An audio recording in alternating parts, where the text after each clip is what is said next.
Rick Pitino has St. John's absolutely on a roll right now, not only elevating his conversation for maybe National Coach of the Year, but also putting the Johnnies in prime NCAA tournament position. But even more so than that, it's sparking a very popular social media debate on whether or not Rick Pitino is the greatest college basketball coach of all time. Although I do think there is an argument to be made here, the argument that I'm constantly hearing is the narrative that Rick Pitino was able to do more with less talent than other coaches.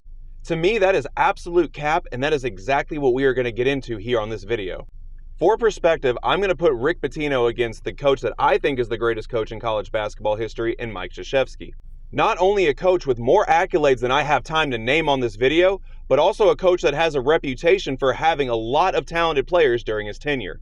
But what we're about to find out is exactly how many average NBA players it took each coach to win each of their national championships. And spoiler, the numbers might surprise you. When looking at Rick Pitino, in his 2 national championships, he had a total of 13 players that went on to be drafted in the NBA, for an average of 6.5 players drafted per team.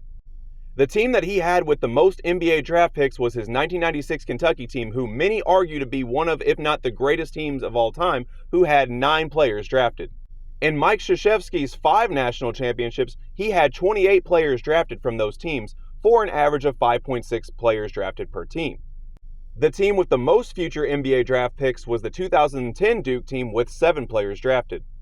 To show you all that I'm being fair here, I took the NBA players from each of these championship teams and added them all up, whether they were drafted after that season or not, but that also applies for both teams.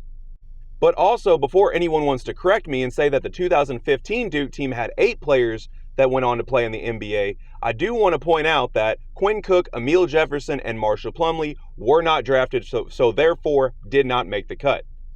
But on the other end, I also count a player like Semi Ojeleye, who, even though he was not drafted out of Duke, because remember, he transferred to SMU, he still was an NBA draft pick that was on that Duke roster. So therefore, he still counts. But let me know what you think in the comments. Is Rick Pitino the greatest coach in college basketball history? And as always, like and subscribe to Less is More Sports, and be sure to check out our newest episode on the Less is More Sports YouTube and Spotify channel.